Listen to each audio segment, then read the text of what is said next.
welcome to another episode of the MMA Lockcast. I'm your host, Manpreet, aka MMA Lock of the Night, and your boy on social media at MMALOTN. This week, we're going over Bellator 293, which is headlined by a somewhat meh heavyweight fight between Marcelo Golm and Daniel James, but there are a couple other very interesting fights sprinkled out throughout the card that makes this card worthwhile. Now, at the beginning of the week, there was about 17 fights scheduled for this card. One of them has dropped off, so now we're down to 16. Usually, there are a couple more that usually drop off on weigh-in day, so hopefully we still get about 13 to 14 fights to go through, so I didn't waste my time researching 16 fights for you guys. Before we get on into it, obviously, I like to go over the predictions of the prior week, and we had 5 total events that I was covering. It was obviously UFC San Antonio, where the lock of the night prediction came through with Holly Holm. A lot of people were skeptical about the fact that she's 41 years old and how is she going to go out there and still continue to perform at a high level. Luckily, she was going up against a Yana Santos who is just not on her level. No matter Holly Holm was at 40 years old, 30 years old, 35 years old, it wasn't going to make a difference. Holly Holm was still going to go out there and beat her. In terms of the regional shows, we went 2-2 on Lock of the Night predictions. That's from Cage Warriors, LFA, PFL, and Fury FC. That brings our Lock of the Night prediction record now to 28-6 on the year for 82% hit rate, which is still not too shabby.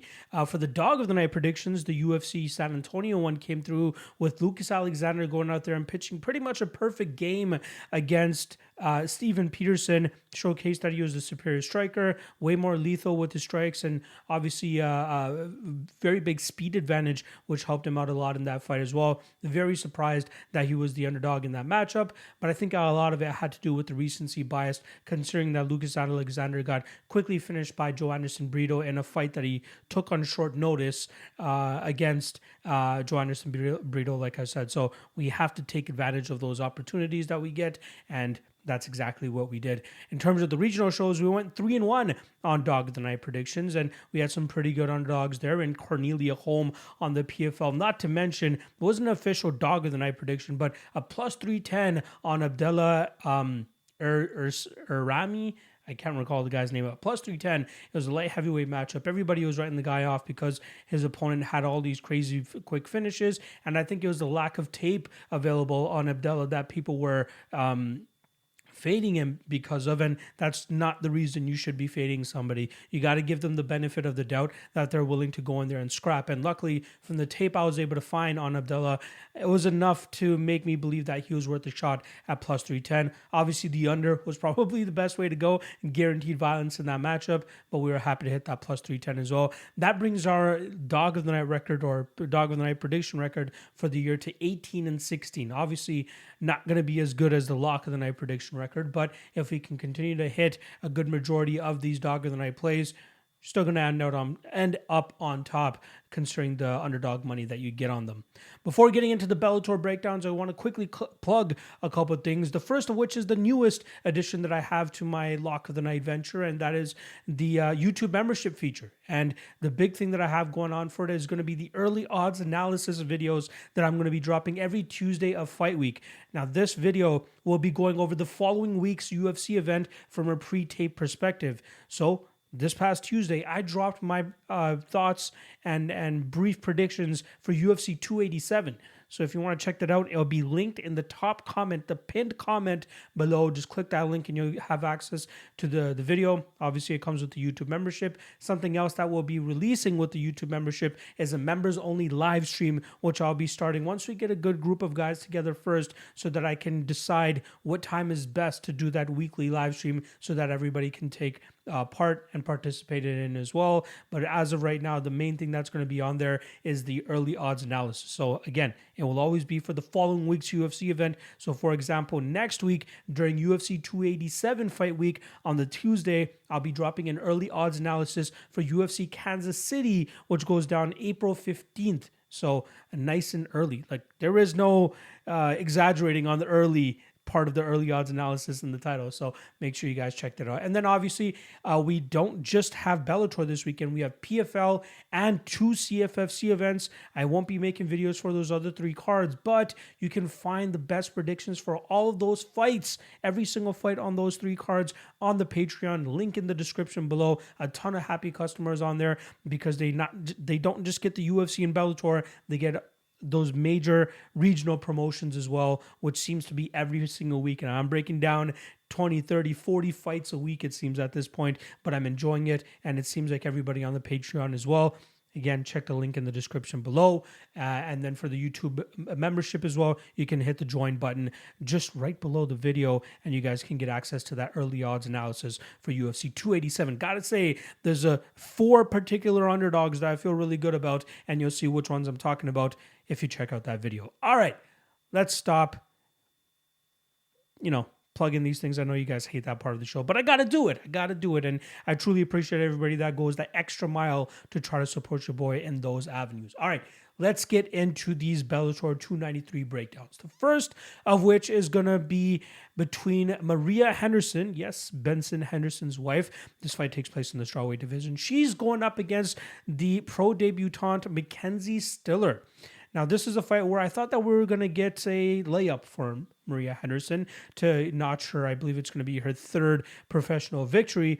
The LFA and Bellator have been doing a very good thing for her in terms of allowing her to have amateur matchups on cards that are normally filled out with pro fights.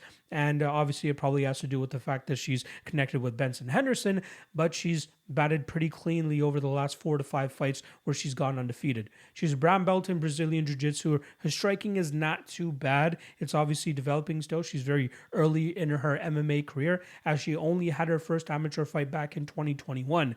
Her wrestling is very good as well, where she's able to get opponents to the ground and utilize her superior jiu-jitsu to get the positions that she needs to end up getting a finish or grinding her opponents out to get that decision victory as well. Her opponent this weekend, not a complete layup. You see it in the odds, -170 for Maria Henderson. Again, you would think that Bellator would want to give her a layup, but that's not the case. Mackenzie Stiller, black belt in judo, purple belt in jiu-jitsu, and has a wrestling background. Her striking is god-awful, though. It's not good. She's constantly stumbling over herself, really off balance when she's throwing her strikes, so that's where Maria will have an advantage. But I think that Maria will still have an advantage in the actual wrestling aspect of this, even with Mackenzie Stiller's wrestling background, and that will allow the BJJ brown belt to have the superior positions on the ground and get the positions she needs to get the win here. But at -170, I'm not too privy on taking a shot on Maria, who's still relatively green in her MMA career. And again, maybe the grappling chops of Mackenzie Stiller is enough for her to get the fight into her realm. I don't think that she'll be super safe on top, even if she looks to get this fight to the ground. And that's what it seems like she does in every single one of her matchups that I've seen on tape. She wants to get her opponents to the ground. She wants to look for a submission. And she's managed to finish all 4 of her amateur fights in the first round as well. So not an easy as a matchup, like I said, for Maria Henderson in this Bellator fight, but I still think she ends up getting her hand raised by decision. Not a whole lot of confidence in it, though. Next up, we are going to be talking about Bryce Meredith going up against Brandon Carrillo. In terms of odds, you'd obviously expect a heavy chalk on the Meredith side, who is a standout collegiate wrestler. He's 3-0 right now in his career. All 3 of those wins coming in LFA, and this is going to be his Bellator debut this weekend. And he trains out of the MMA lab, just as Maria Henderson does as well in the fight before this. He is a very strong wrestler, as you would assume, and we've seen some decent striking from him, although in his first fight, he actually ended up getting dropped by his opponent because he got a little bit too comfortable, thinking he was indestructible, but luckily he was able to get his wits back about him and eventually pull off the reversal and get the finish in the same round. In his next fight, he went up against a 47-year-old Jay Viola in a fight that, you would expect him to go out there and starch a guy that's 47 years old, but Viola, way too tough for his own good, managed to last about 11 to 12 minutes into that matchup before the referee said, let's put a stop to this. There's no reason for him to continuously go out there and take a beating. Bryce has shown off good cardio, good pace, good relentlessness as well in terms of just continuously pushing the pressure on his opponent, and his cardio seems to hold up, although, he hasn't faced the most resistance as of yet, but I think that for the first couple fights throughout his career, we're going to see or sorry, the first couple fights to the beginning of his career, we'll see his cardio hold up, as a lot of these opponents will likely be defeated even before they step foot in the cage, as I expect with Brandon Carrillo this weekend. Brandon only one professional fight to his record, and it came against a guy that is no bueno in terms of competition. That guy currently holds a record of 0-5, and he lost his last fight to Zion Clark. If anybody remembers that name, Zion Clark, that is the guy with no lower half to his body. He even had this video come out with him with Kamaru Usman, I think it was, or sorry, against was it Kamaru Usman? I forgot who it was. John Jones. It was with John Jones, where after John Jones's fight, he met him backstage and they had like a push-up contest with one another. But Zion made his professional MMA debut against this guy that Brandon Carrillo beat, and he beat him. That's how bad of a guy that Brandon Carrillo fought in his lone professional MMA fight. But I'll give it to Brandon. It seems like he has the basics of mixed martial arts down. Seems to be a decent striker, seems to know what he's doing on the ground, but he's going to be completely blown out of the water here in Bryce Meredith. I want nothing to do with the minus 1,400. I want nothing to do with the minus 400 inside the distance either, considering it took almost 2.5 rounds for Bryce to get a 47-year-old out of there. We know nothing about Brandon Carrillo and what he actually brings to the table. What if he's actually somewhat good and pushes Bryce Meredith more than he's ever been pushed before? It's tough to tell given the lack of tape and lack of knowledge that we have on the Carrillo side. So this fight is an overall pass, but I still think that Bryce Meredith gets his hand raised by decision. Or sorry, inside the distance, but still not enough confidence on that. All right, next up, we got Randy Field going up against Ashley Cummins. Randy Field obviously trying to get her second win in the Bellator cage after she picked up her first one last time around when her opponent was doing pretty good in the first round. You know, she was pressuring Randy. She was able to land a takedown in the latter half of that first round and grind her out. But then she was a little bit too overzealous in the beginning of that second round, which ultimately gave up a bad position. Randy Field was able to take her back and quickly submit her after that, allowing Randy to get her hand raised for the first time in the Bellator cage. But the lack of competition and legit experienced competition that Randy Field has been fighting will likely not have her prepared for the veteran that Ashley Cummins is coming into this matchup. Obviously, we saw Randy Field take her lone loss in her Bellator debut against the highly touted prospect Samiko Inaba, and in that fight, she was just completely outworked and eventually finished. Ashley Cummins, she's on a 2-fight losing streak and coming off a roughly 2.5-year-long layoff, but she's been fighting the highest of competition that the lower weight classes offer. You know, she's originally a 105er, an atom weight, but in this matchup, she's going to be fighting at a 120-pound catch weight. Now, she's been out of the cage for 2.5 years, but it seems like she's been staying active enough in terms of her training, but she has also been focusing on one of her main business ventures, which seems to be providing self-defense seminars and techniques and procedures for law enforcement. And again, I might be fumbling the bag a little bit in terms of the exact specifications of what her job entitlement is right now, but just from glancing over her IG, that's what it seems to be that she's involved with, which means she's still training. She's still going out there and she's still rolling around, and she's been posting pictures of training with those other high-level women that are finding San Diego home for themselves. And I think that's very good for Ashley Cummins even at this stage of her career. I think that this is a great matchup for Ashley Cummins to come back to and make her Bellator debut with. Again, even though she's a 105er normally and she's going to be going up about 15 pounds in this matchup, I think the total MMA package advantage that she has in this matchup will overcome any type of size advantage that Randy Field will have. Tapology still has them both listed as 5'3", so I don't think there'll be a huge size advantage, but Randy Field is the one that's been competing at a higher weight class for the majority of her career. But Ashley Cummins, BJJ brown belt, she always has constant forward pressure, always staying in the face of her opponents, and when she's at her best, she's able to drag them to the ground and utilize a very aggressive BJJ game. I think that this is a great matchup for her to showcase to Randy that, you know, there are levels to this game. And even though that Ashley Cummins is 7-6 in her professional MMA career, all of her losses are coming against higher level women at those lower weight classes. So she has a ton of good experience. She's been fighting the best of them. She hasn't had horrible performances against those fighters, even in her losses. And I think that Randy Field will quickly find out that Ashley Cummins is, you know, a lot better than her record indicates. So I like me some Ashley Cummins here. A little bit skeptical about the layoff that she's coming off of, but I think that if she has actually been training the amount it looks like she's been training, she should still have no real slip-ups in this matchup or no real resistance in this matchup, and she should still get her hand raised. And I'm going to say via decision, although a submission is possibly on the table as well. Next up, we got a very solid matchup here between two grapplers. We got Magic Mike Hamel going up against Nick Browne. Very intriguing fight here. You know, Mike Hamel, similar to Ashley Cummins, 9-5 record. Usually a lot of people are like, this guy stinks. How could you have a 9-5 record? But the level of competition he's been going up against is more than enough reason for you to understand why he has 5 losses.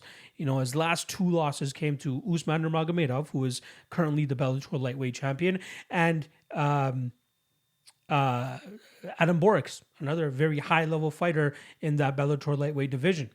The prior loss he had to that was in the LFA against Bruno Souza. I think it was Bruno Souza. Yeah, that's his name. But it came via an illegal strike. That was a fight that he was winning, in my opinion, but I forgot what the strike was. It was an illegal strike. The referee deemed it intentional, which ultimately got him disqualified and added another loss to his record. But he is a strong wrestler, training out of the MMA lab. His striking game still needs a little bit of improving, but his willingness to go forward and push the pace allows his striking deficiencies to be nullified a little bit, because he's always pushing the pace and staying in his opponent's face and pushing the pressure the way that he does.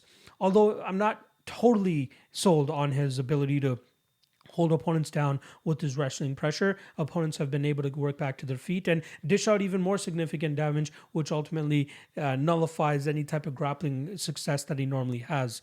Nick Browne, BJJ black belt, doesn't train out of a high-level gym by any means, but this guy is a tough out.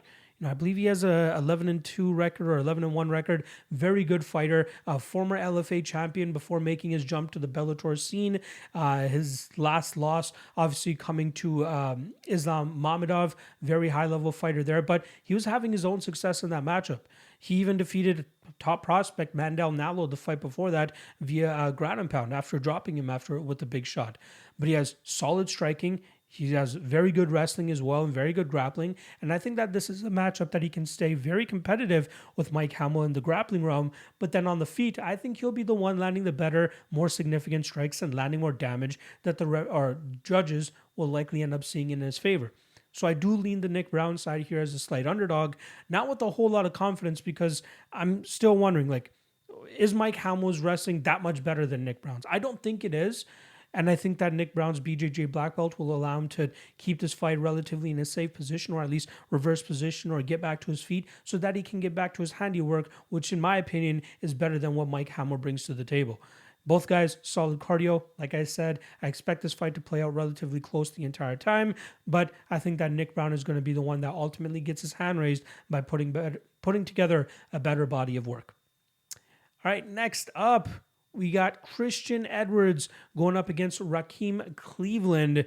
Christian Edwards moving up a weight class here after taking 2 straight defeats in the light heavyweight division, and he was a solid prospect. He was 5-0 going into that matchup against Ben Parrish, and then Ben Parrish knocked him out. So he takes his first loss. Then he goes on and loses his next fight to Grant Neal in not a close fight, as Grant Neal, in my opinion, definitely won 2 straight rounds there with his grappling and with his top pressure and forward pressure. And Christian Edwards decided that, I need to change things up a little bit. Normally a Jackson Wink fighter in Albuquerque, New Mexico, he actually went and started training with his former foe, Grant Neal, in Colorado at Genesis Training Center.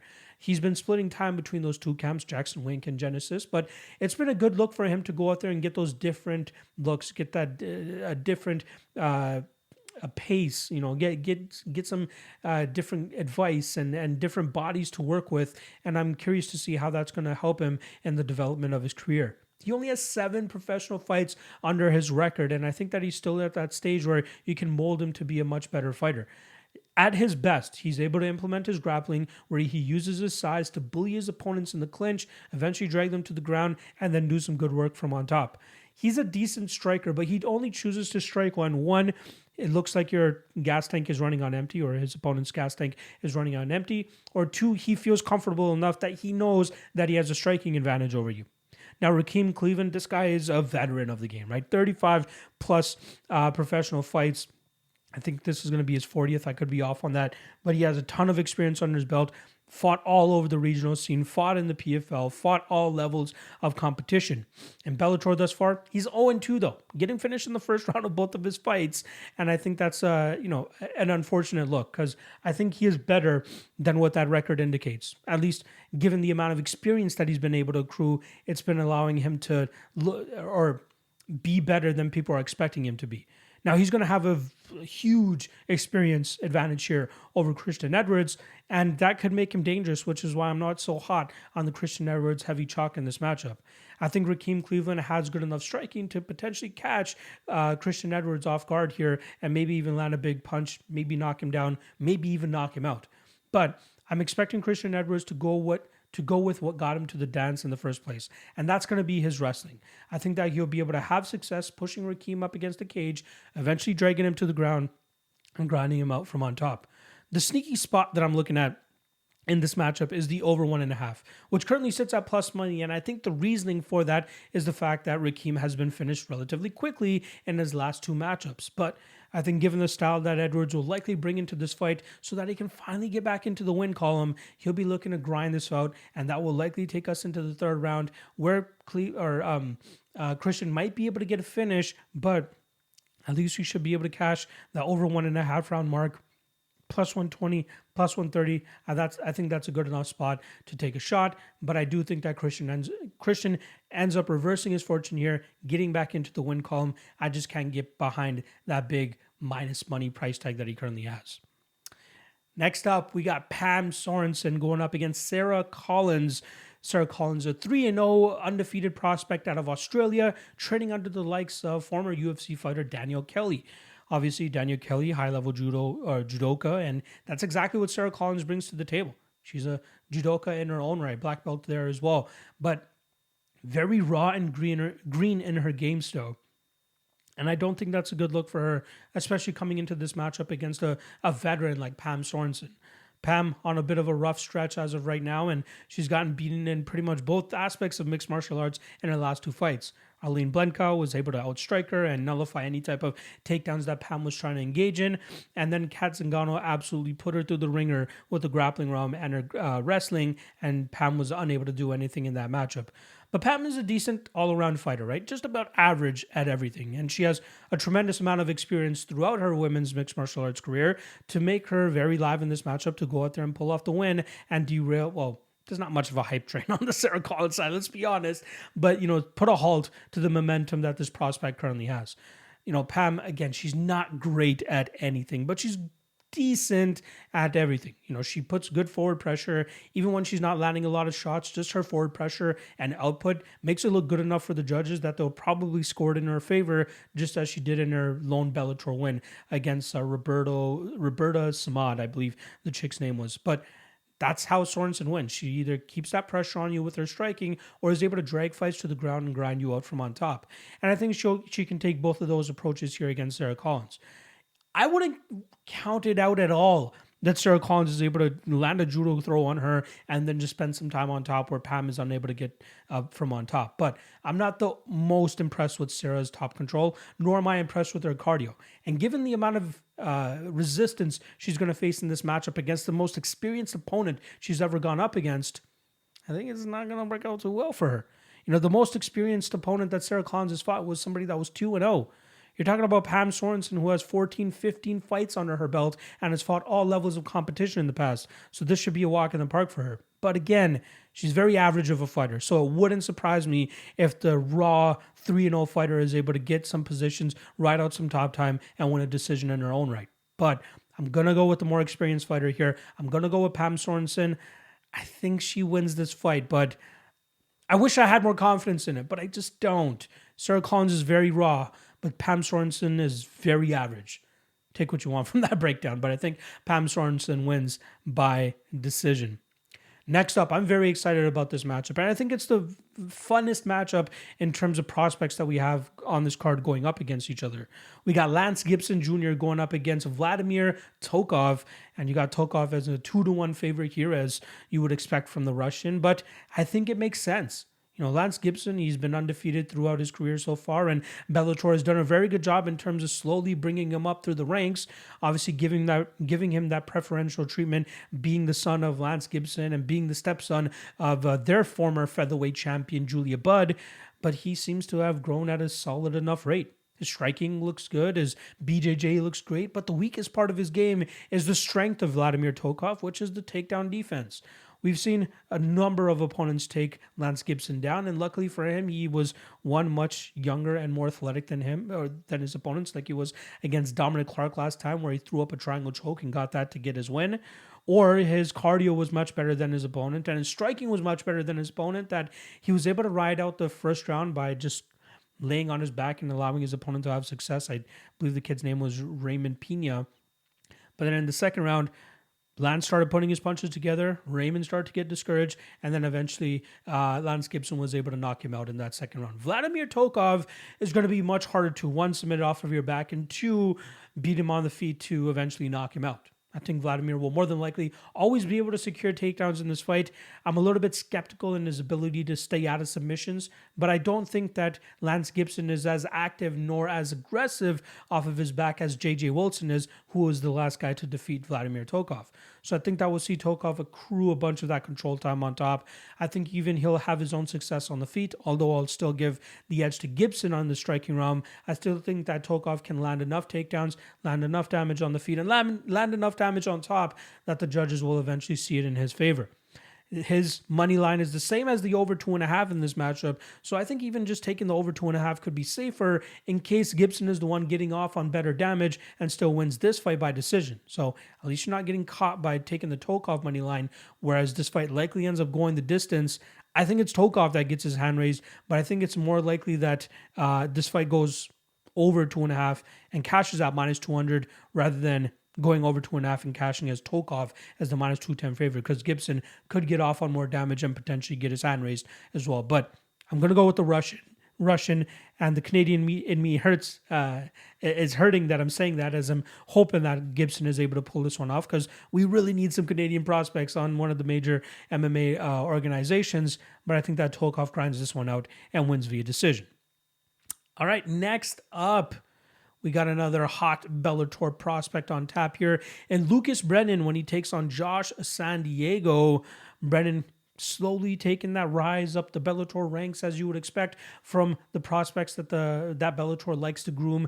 Lucas, a very high-level BJJ black belt, very difficult to deal with, especially when he's able to get his arms around your neck. Even if he doesn't get it under your chin, he is still always working and finding a crafty way to open up that path to get that neck of yours and eventually take it on home with him. He's a relentless grappler who has solid wrestling, and he's always able to take his opponents to the ground and rough them up, either finding a choke or the one time he's been able to take somebody to a decision and grind them out in that aspect. His father was a former MMA fighter as well, so it's great to see these guys, similar to Lance Gibson, who are coming in as the second generation full mixed martial arts fighters, and not just coming in with a specific discipline that they're great in. Obviously, Lucas, great jiu-jitsu, BJJ black belt, high-level wrestler, all that stuff. And his striking still needs a little bit of work, but he's done such a great job in terms of closing the distance and dragging his opponents to the ground that he always finds himself in a position where he's able to get a choke going. Like, I don't know if his opponent this weekend is going to be ready for that, but he is a very experienced guy with over 13 fights of professional experience. But I just seen him struggle against other wrestlers and other grapplers that I just don't know if he can do it here against a guy like Lucas Brennan. So I completely understand why Brennan is a minus 900 favorite in this matchup. I think he ends up finding the submission at a certain point here. You know what? I'm going to backtrack that a little bit. I do think that San Diego is experienced enough and hopefully well-trained enough that he won't give up a choke, and likely should be able to see the judge's scorecard here. But I think that Lucas is just going to be too much of an overwhelming pressure here, that there will be some close submission opportunities for Brennan to eventually get that tap. I'm just not sold on it. I think Brennan wins this fight. I think he dominates. I don't know if it finishes on the table, though, because as we've come to find out, as prospects continue to take steps up in competition, finishes get harder to come by. And Josh San Diego, not anything special, but still going to be a tough out for Lucas Brennan, and it will be valuable experience for Brennan to go through and still end up getting his hand raised in this matchup. Next up, we got the return of highly touted prospect Joey Davis. He's going up against Jeff Creighton, who a lot of people would mainly know as the guy that Max Roscoff made his MMA return against, and he was able to quickly submit him and get him out of there. I think it was a submission, but that was the first fight back from Roscoff after he had the whole UFC debacle where he quit on the stool, ended up getting released, but he was able to come back, get that win over Creighton. Creighton, a similar guy to Josh San Diego in the aspect that he's just a journeyman amongst the regional scene. He has decent experience all over the Fight Pass regional scene. He even fought for an A1 combat title, a fight that ended up going to a draw, so he didn't end up winning the belt. That was a fight where he got grinded out in the first 2 rounds and just couldn't really do much against his opponent. And if he's getting grinded out against guys like that, you bet Joey Davis is going to be doing the same thing to him. Now, Joey Davis is coming back from about a 3-year layoff, 2.5, 3-year layoff. Not entirely sure why. Maybe by the time this podcast drops, we'll find out exactly why that happened, but still not the most ideal of circumstances when you have a minus 1,600 coming back from an extended layoff. I don't know if it was injuries, personal problems, whatever it was, but you always have to, put a pin in that and wonder why that was, and what if it is something that impacted his performance upon his return and he ends up fumbling the bag as such a big favorite, which is why I'll likely say just stay away from this matchup. But I think that he is just a very skilled fighter. Like I said, a high-level wrestler. His striking is coming along very well. But I think the most important part of his game that I saw throughout his run when I was running his tape was his ability to dictate the pace. And that's because of the threat of the takedown. Opponents are scared that he's going to go for the takedown, which allows him to just be comfortable in the striking realm and pick his 1-2s when he needs to and not overexert himself, which would cause eventual cardio problems.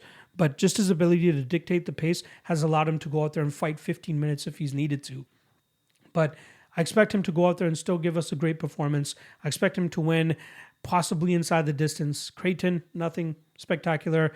Struggled against some mediocre competition on the regional scene. May have still gotten his hand raised, but still, we all know that there's levels to this shit.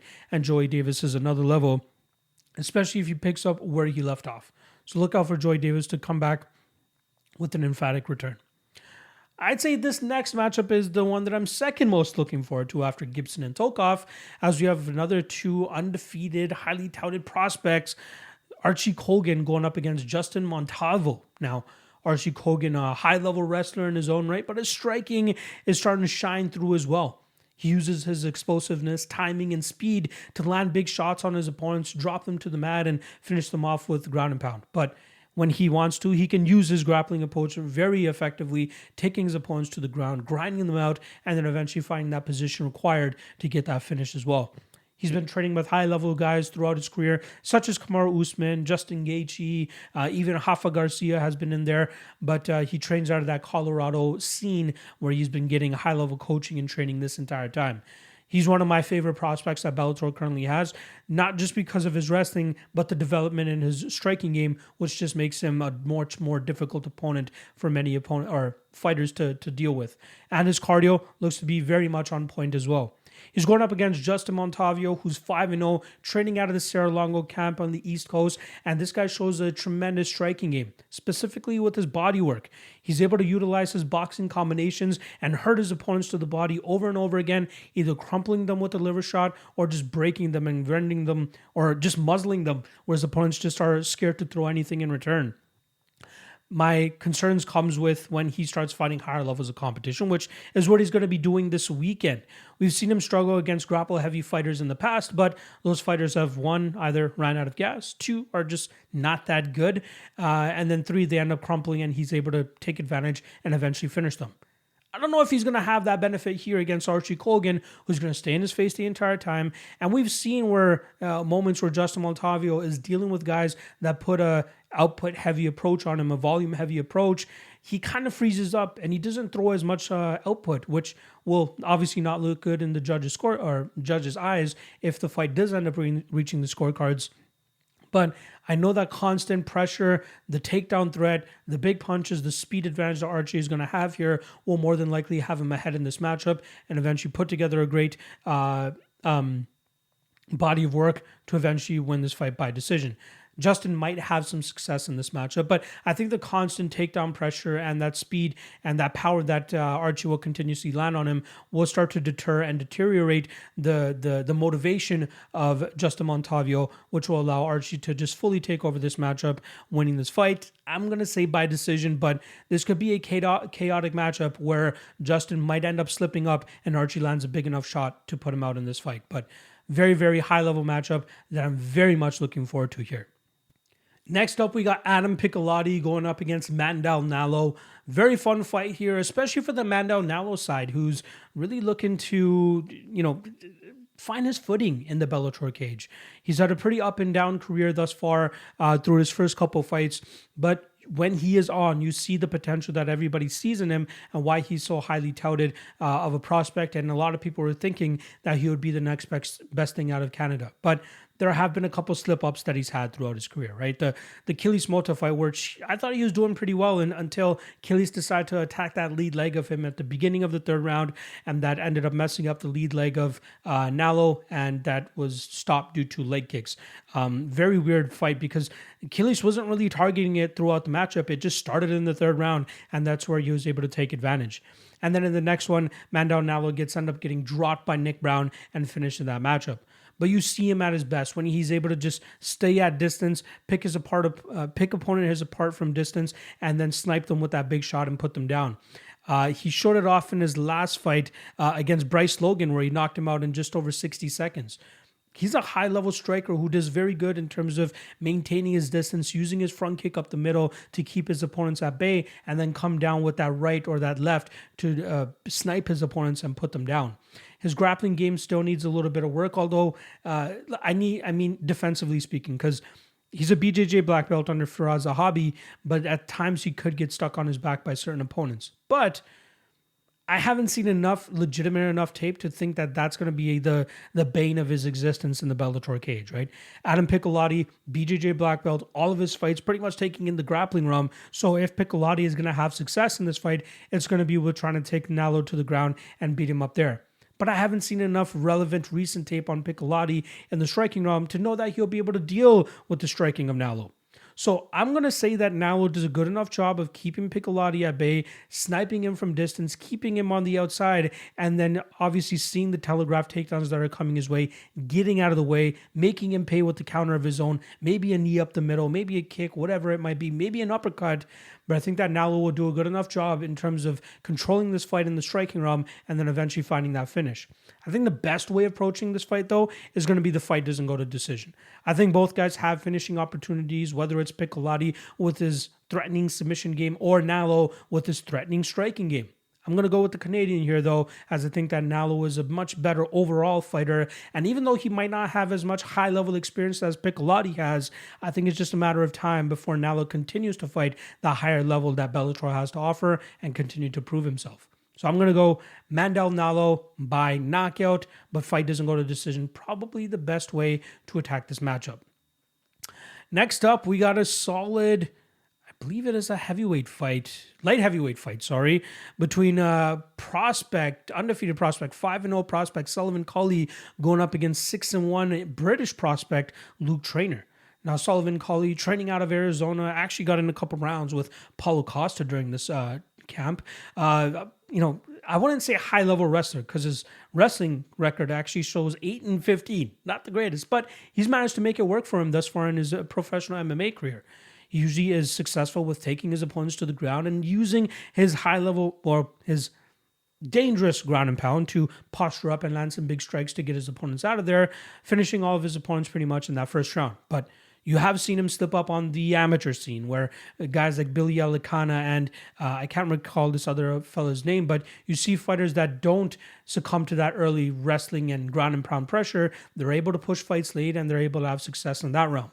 But we haven't seen anybody push Sullivan Cauley in the professional ranks until this weekend. I think Luke Traynor is a good enough fighter to survive that early onslaught and then utilize his superior striking to beat up Sullivan Cauley on the feet, stop the telegraph takedowns that are going to be coming his way in the second and third round, and possibly even find a finish of his own. So plus 200 on Luke Trainer, I think, is a little bit of a wide line, right? Sullivan has looked great. He's a highly touted prospect. People are just so used to seeing him going out there and wrestling his opponents to the mat and dominating them from on top. But he hasn't been fighting the best of competition. Jay Raddick, sure, the guy was athletic and explosive and big, but we saw what happened as soon as Sullivan got him to the ground. Nothing. Jay Raddick could do nothing to him. But Luke Trainer, yes, he might get taken down, but I think he is a talented enough fighter at this point in his career that he could survive long enough on the ground, maybe throw up some threatening submissions, maybe eventually work back to his feet, and then on the feet, I think he's the better striker. He's longer, he's bigger, and I think his striking and power is going to come through in spades here. And as Sullivan Culley starts to fail on takedowns, I think he's going to start to break. I think he's going to get discouraged, and I think that we'll see Luke Trainer beat him up on the feet and eventually knock him out in this fight. Luke Trainer training out of GBTT, which is Great Britain top team, headed by former UFC great Brad Pickett. And I think that all that high-level experience, not to mention all the other great prospects they have coming out of that gym, most notably Simeon Powell, who picked up a big win in the PFL Euro Series last week, that's going to trickle on over to Luke Trainer, give him the confidence that he needs to go out there and defeat an undefeated prospect like Sullivan Culley. So I like this underdog here. I'm going to go with Luke Trainer to pick up his first win on North American soil over the highly touted Sullivan Culley. Next up, we got a solid matchup here as well between Jaleel Willis and the returning and Bellator debuting Rustam Khabilov. Now, Jaleel Willis turned the tide last time around in his Bellator career after going 2-2 in his first 4 fights. His last matchup, he went out there and defeated highly touted prospect Kyle Crutchmer. He was able to stop the takedowns and beat him up on the feet with the speed, footwork, and combinations, which Kyle Crutchmer could not get a beat on at all. Kyle was shooting desperation takedowns and unable to get Jaleel Willis down, and nor was he unable to hold him down either. So it was very difficult for Kyle to get his game going, and that just showed how one-dimensional Kyle really was. But Jaleel is really starting to come into his own. Right? Before coming to Bellator, he was the former LFA champion. He had a lot of hype on him as well, even though he lost his 2 fights to Mohamed Berkamov and Sabah Homasi. I think that he still has a lot to showcase in the Bellator cage. If he can continue showcasing his takedown defense, something that he's going to need a lot of in this matchup against Rustam Khabilov, and then showcase his hand speed, his footwork, and his cardio, he's going to be a tough out for a lot of opponents. I think him aligning himself with Killclef FC was a great thing for his career, and I think that's starting to show in spades now, especially with the big upset that he pulled off last time. Now he comes in as the favorite against former UFC fighter and a guy that had a lot of hype on him while he was in the UFC, but Rustam has started to fall off in the latter half of his career. He's been out of the cage for close to 4 years now. I'm not entirely sure what has been keeping him out of competition, but you got to believe now that he's trying to settle in at a higher weight class of 170 pounds, starting to slow down due to his age. I think he's 36 years old now. I think it's going to get difficult for him to really assert that Dagestani wrestling style. Sure, he might be able to land a couple takedowns here against Jaleel Willis, but I think that Willis will quickly find his way back to his feet and eventually land that damage, accrue that damage, and really beat up Khabilov on the feet and winning this fight by decision. I like Jaleel in this spot.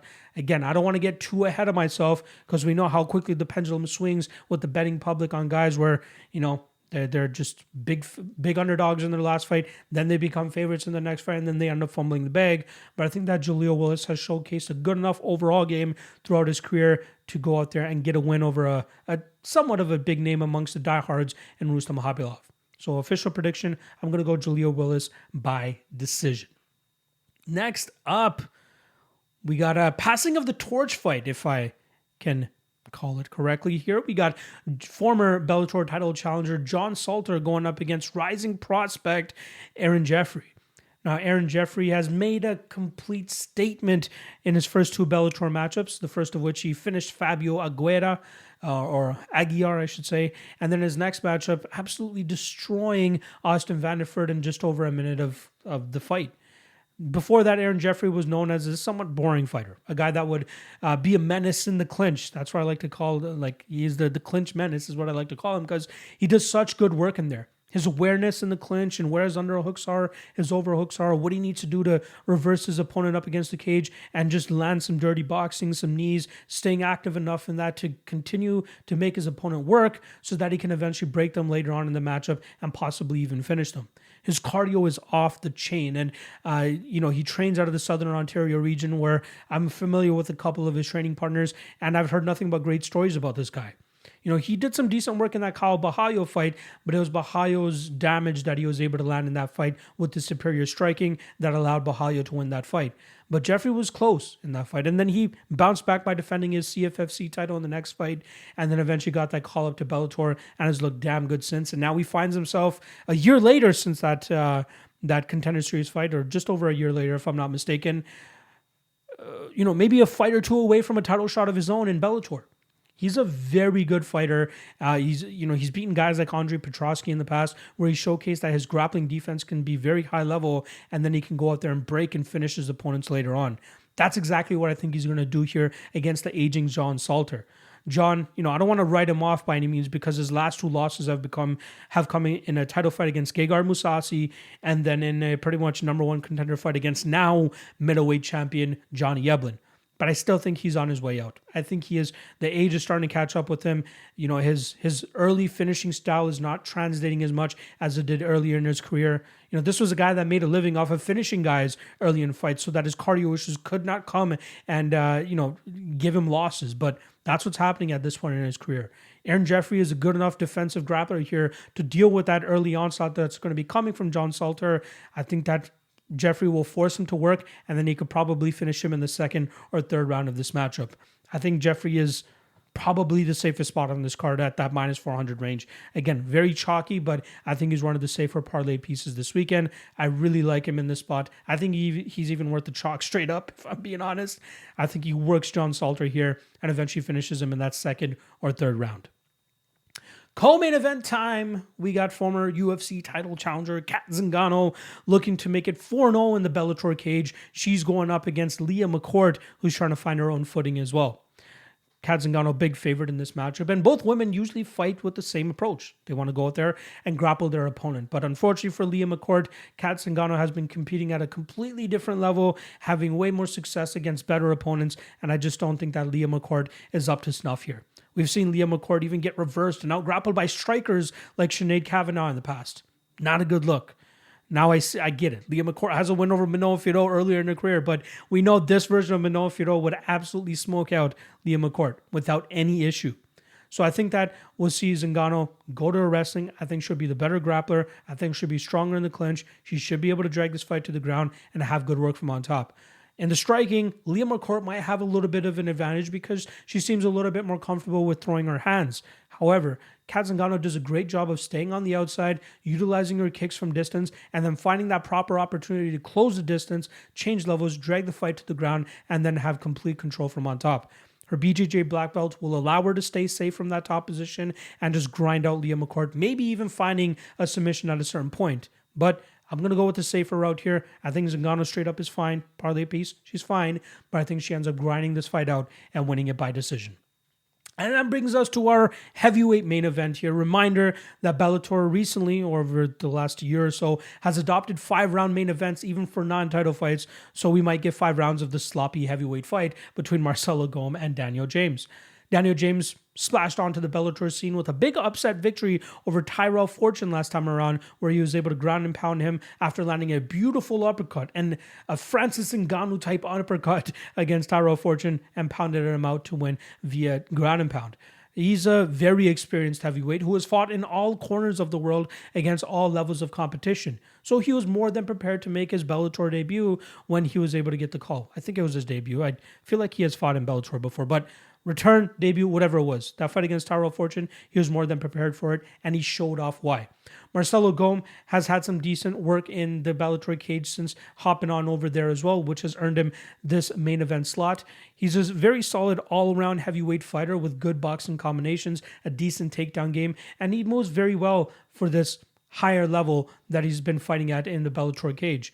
But this is a very iffy fight. I think Golm is the better overall fighter here, and I think he'll do a good enough job in terms of mixing up the grappling with the striking to outwork Daniel James and then eventually beat him inside the distance, probably in rounds 3 or 4. But Daniel James is just, he's such a wild card. The man is massive. He's 6'6", always coming in at the heavyweight limit and has a ton of power. But he's going to be at a speed disadvantage, and that might be the end up being the big difference maker in this fight. Very difficult fight to call. I lean on the Marcelo Golm side ever so slightly, not with a whole lot of confidence. I think he puts together a better game plan. I think he pushes through in the latter half of this matchup, and he probably finds a finish via ground and pound in the third or fourth round, maybe even by submission. Don't count out Daniel James at all, though. I'm not saying go out there and fade Daniel James. This is a guy who, at the earlier parts of his career, even though he started MMA around 31 years old, that's when he had his first professional MMA fight. This is a guy that was mixing it up with Curtis Blades in the training room for the majority of the beginning of his career. Now, still training out of Chicago with a lesser-known gym, he might still have some good chops and some good wins in him, and he might be the dark horse or the Cinderella story of the Bellator heavyweight division. But I think as an overall perspective, overall skill set, Marcelo Golm is the better fighter here. Just not a whole lot of confidence. So I'm going to say Marcelo Golm round 3 or round 4, TKO or submission. Let's just call it inside the distance. And there you guys go, the full Bellator 293 breakdown for you guys. Hope you guys enjoyed the episode. A reminder, I have the early odds analysis for UFC 287. Pinned comment below. Just click there. You guys can check it out for the YouTube membership perks. CFFC and PFL breakdowns are all on the Patreon. Link in the description below.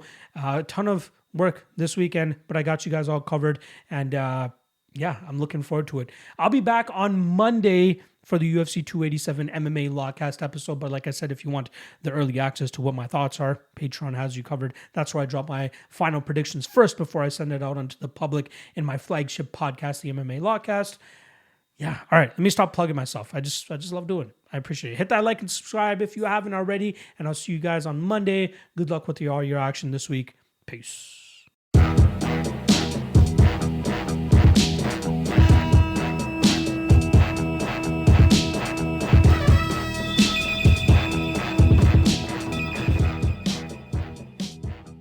Last thing.